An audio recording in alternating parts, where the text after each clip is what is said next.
Bwana Yesu asifiwe. Bwana Yesu apewe sifa. Karibuni tunapoelekea katika huduma ya ibada kuu, tunapohitaji kumtukuza Mungu wetu, kusikia neno lake, neno la uzima. Muda si mrefu sasa tunaenda kusikia neno la uzima. Na hivyo niendelee kuandaa mioyo yenu, tujiandae kumsikia Mungu wa mbinguni nini anachokisema. Lakini kabla hatujaenda hapo, kitabu cha Mathayo sura ya 6 fungu la 12 na kisha fungu la 14. Utusomee deni zetu kama sisi nasi tuwasamehavyo wadeni wetu. Fungu la 14, kwa maana mkiwasamehe watu makosa yao, Baba yenu wa mbinguni atawasamehe ninyi. Bali msipowasamehe watu makosa yao, wala Baba yenu hatawasamehe ninyi makosa yenu. Juzi na jana tulizungumza kwamba siku zote msamaha unamaanisha sana kwenye maisha. Unatakiwa kuwa mwepesi wa kuomba msamaha pale unapokosea, kwa sababu wengi kwa sababu ya kuomba msamaha wamejikuta wakiishi maisha mazuri. Lakini wengi kwa sababu ya kukubali kuomba msamaha wamejikuta wakipoteza vitu vya thamani kwenye maisha yao, wamejikuta wakipoteza majirani zao, wamejikuta wakipoteza marafiki zao, lakini wamejikuta wakiwa mbali na watu ambao huenda wangeliwasaidia kwenye maisha yao. Ndio ambayo tulisema pia jana, kwa sababu ya kutokusamehe pia kunasababisha watu wanakufa na tumaini linakosekana. Leo tunamalizia somo letu hili la habari ya msamaha, na nisikilize vizuri sasa tunapoenda kumalizia, tuingia kwenye maombi. Wapendwa, ikiwa kuna kitu ambacho kitawafanya watu wengi wasiingie mbinguni, nisikilizeni vizuri. Ikiwa kuna kitu ambacho kitawafanya watu wengi sana wasiingie mbinguni, mojawapo ni habari ya kutokusamehe. Kutokusamehe kutawafanya wengi sana.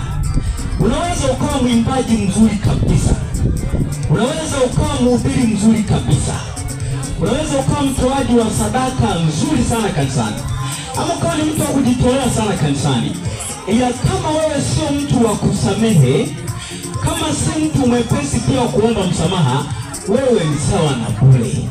Sikilizeni vizuri, msamaha ndio pekee unaoendelea kuunganisha kati ya mwanadamu na Mungu. Na maanisha nini basi? Kitendo cha kusamehe ama kuomba msamaha huwa kinamaanisha kunyenyekea. Mtu yeyote ambaye ni mnyenyekevu kwenye maisha yake, sikilizeni vizuri, mtu yeyote ambaye ni mnyenyekevu kwenye maisha yake, huyo automatiki atajikuta ana upendo, automatiki atajikuta ni mvumilivu, lakini pia ni mtu ambaye yuko tayari kumwona mwingine ni wa thamani kuliko yeye. Ila mtu yote ambaye hayuko tayari kujishusha, hayuko tayari kumwona mtu mwingine ni wa thamani, huyo si mtu mwema katika Ukristo. Kwa hiyo kuomba msamaha na kusamehe wengine ni kitu cha msingi sana. Namalizia, marafiki wawili waliishi vizuri kwa upendo. Walikuwa ni wawili, wote ni wa kiume, na katika ujana wao walikuwa wakiwa vizuri, wanashirikiana kabisa vizuri. Na wakati wanashirikiana, ilifika muda wa kwanza akaoa, akawa na mke wake, akaishi na mke wake, akawa na watoto. Wa pili naye akaoa, akaishi na mke wake pamoja na watoto. Sasa nisikize kilichokuwa kinaendelea. Baadaye, kwa sababu walipozidi kuendelea vizuri, ilifika muda mmoja wao kati ya marafiki wawili, mmoja akamkosea mwenzake. Baada ya kuwa amemkosea mwenzake, yule aliyekosewa, nisikilize sasa vizuri, yule aliyekosewa akajisikia vibaya, akasema, huyu amekuwa ni rafiki yangu kwa muda mrefu na tumekuwa marafiki tukiishi vizuri, lakini leo rafiki yangu kanikosea. Kwa sababu kanikosea, mimi sijisikii vizuri kuishi mbali na rafiki yangu. Kumbuka, rafiki aliyekosea hajataka kuja kuomba msamaha. Wapenda tuelewane, kuna watu kwenye maisha haya anaweza akakukosea na bado hawezi kuja kukuomba msamaha. Ila wewe kama Mkristo wewe kama Muislamu, wewe kama mtu unayemjua Mungu, unatakiwa uwe tayari kuachilia, uwe tayari kusamehe japo hajaja kukuomba msamaha. Kwa yule aliyekuwa amekosewa, ikabidi ameamua kwenda yeye kwa rafiki yake ili wakapatane. Akafunga safari akaenda pale nyumbani kwake. Alipofika akamwambia rafiki yake, rafiki yangu, natamani sasa tusameheane. Najua ulinikosea na hujaja kuomba msamaha, lakini mimi ninaona urafiki wetu umepotea. Ninaomba basi hebu tubu dhambi yako, yani tupatane, turudi kwenye urafiki wetu wa kawaida. Unajua kilichotokea ni nini? Yule rafiki aliyekosea akakataa kuomba msamaha. Na akakataa kabisa. Baada ya kukataa kabisa, huyu rafiki ambaye hajakosea, ikabidi yeye ndo ameanza kuomba msamaha. Anamwambia, naomba tusameheane, maana tukisameheana tutakuwa na amani. Yule mtu alikataa kabisa kusameheana. Baada ya kukataa, bahati mbaya sana, siku chache tu akawa amehama kabisa sehemu alipokuwa, akaenda sehemu nyingine. Baada ya kuwa amehama akaenda ile sehemu nyingine, huyu rafiki aliyekosewa akawa bado hajisikii vizuri. Akasema, nawezaje kuishi na kinyongo na rafiki yangu? Nawezaje kuishi mimi sijamsamehe rafiki yangu? Ni kweli alinikosea, hajaja kuomba msamaha, lakini nawezaje kuishi kwa staili? Aliamua kwa mara nyingine tena kufunga safari. Ni safari ndefu sasa. Akaiaga familia yake, akatoka ili aende kwa rafiki yake akamwombe msamaha, wasameheane. Sikiliza vizuri, kwa sababu hiyo alipofunga safari akafika pale. Alipofika kwenye ile nyumba ya rafiki yake, bahati mbaya sana, kama mnavyojua, baba na mama wakiwa wameelewana huwa wakianza kuwa na chuki, ile chuki inaweza ikaingia mpaka kwa watoto. Hilo nalo ni somo lingine. Kwa hiyo wakajikuta wameshachukiana sana. Yule mtu alipofika pale nyumbani, alifika bahati mbaya sana ni jioni. Akafika hakumkuta yule mwanaume, ila akamkuta mwanamke, akakuta na watoto. Ukweli ni kwamba ndio alipokelewa, lakini hakuonekana kama anaweza kujaliwa tena na familia. Yule rafiki akavumilia mpaka sasa usiku unaingia, yule baba wa familia akaja. Alipofika yule rafiki akaongea kitu kimoja, akamwambia, rafiki yangu, nimekuja ili tusameheane.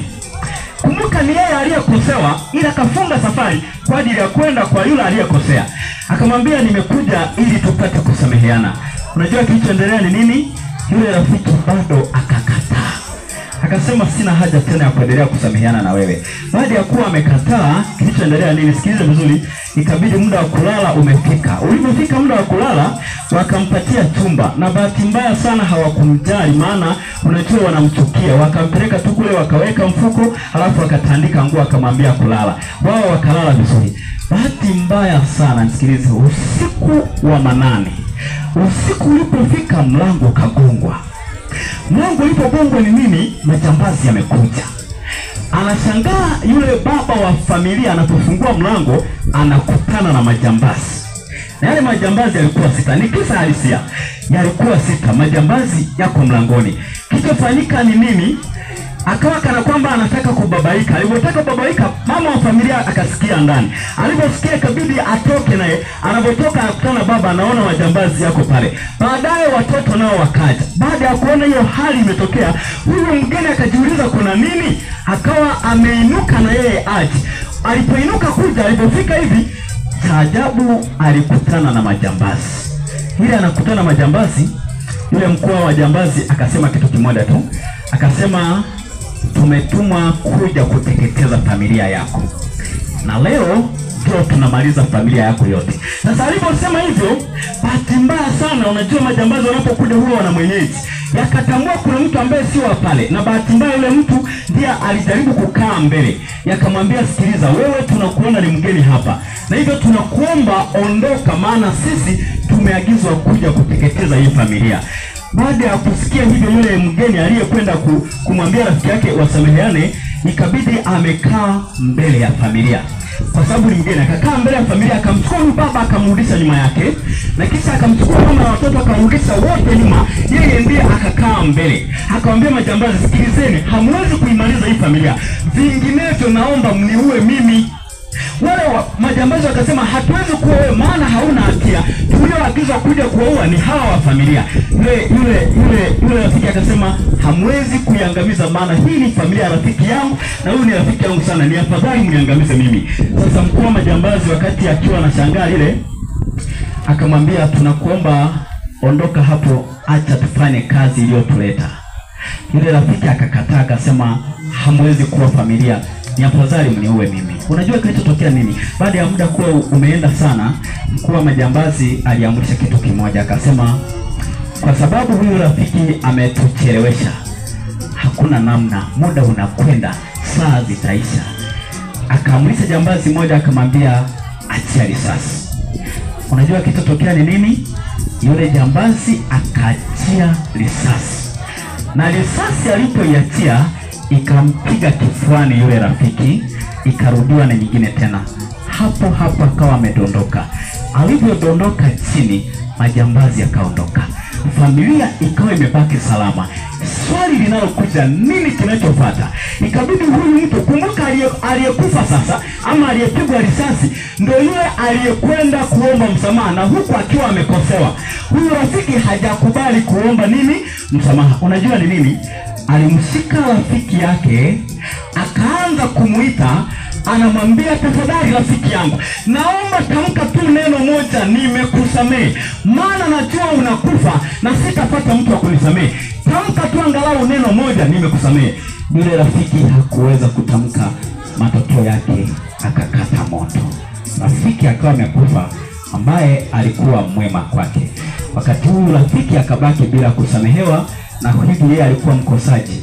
Muda uko umemwisha. Upendo, wasikilizeni, maisha yetu huwa hayana muda mrefu. Ikiwa kwenye maisha yako naishi na jirani yako na kinyongo, una ndugu yako na kinyongo naye, kuna mtu hamzungumzi kabisa, hamuongei naye, hamuazimishani vitu. Niliwaambia siku ile, leo kuna majirani wanaishi hata kuazimishana tu kiberiti haiwezekani, kwa sababu wana vinyongo, wana visasi, wamejaa sumu moyoni mwao. Ikiwa hayo ndio maisha yako, jiandae kutokwenda mbinguni.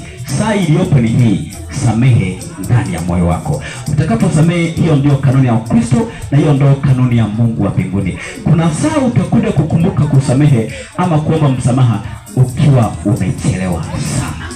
Kabla hujachelewa, omba msamaha. Tunapohitaji sasa kuomba kwa ajili ya kuingia kwenye huduma, Mungu wetu wa mbinguni atusaidie, na Mungu wetu wa mbinguni atutie nguvu. Mikutano hii ninajua baada ya kuwa imeisha, itakuwa imewasaidia watu wengi. Dhamiria kukaa katika Kristo. Tuombe. Baba yetu mtakatifu wa mbinguni, Mfalme mwenye enzi na mwenye mamlaka, ndani ya mioyo yetu tunakuhitaji. Kweli ni kwamba tumekuwa wadhambi, tumekuwa wakosaji, tumekuwa ni watu ambao tumekuacha sana, lakini tunatamani kwa neema yako utusamehe. Tumetenda dhambi na makosa mbele zako, tunakusihi sasa tusamehe jioni ya leo. Lakini kwa kweli hata sisi tuna majirani zetu, tuna ndugu zetu, tuna wafanyabiashara wenzetu, watu ambao wakati fulani walitukosea. Walipokuja kuomba msamaha hatukutaka kuwasamehe, lakini bado hata sisi tumewahi kukosea watu, na kwa kweli hatukutaka kuomba msamaha. Na hata imefika muda tumejenga uadui na baadhi ya watu. Tunakuomba Mungu tusaidie, tusamehe kwa dhambi hizo, lakini tusaidie sasa utakapotoka hapa, tukajifunze kuomba msamaha, tukajifunze pia kusamehe kabla saa haijafika ya kuchelewa. Saa hii ya jioni ya leo tunaingia kwenye neno takatifu. Mfalme wa mbinguni, mkutano huu tunaweka mikononi mwako. Tunakusihi sana Muumbaji, Mfalme, wewe uketie mahali pa juu mbinguni, nenda kasimame mwenyewe kwa ajili ya mkutano huu.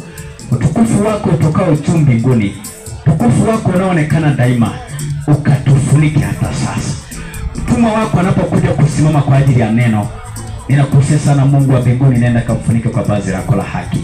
Atakapoanza kunena neno lako, Baba, ukaonekane wewe na wala sio yeye. Mpatie maneno ya kweli, maneno yatokao juu mbinguni. Na tutakapokuwa tumehubiriwa jioni ya leo, Mfalme wa mbinguni, tujalie amani ndani ya mioyo yetu, tuwe tayari kujitoa kwa ajili ya jina lako, tukutumikie wewe Mungu wa kweli. Tunajikabidhi mikononi mwako sasa, tukiamini kuwa uko pamoja nasi. Ndani yetu hapo wapo wagonjwa wanasubiri huduma, hawa nao tunaweka mikononi mwako.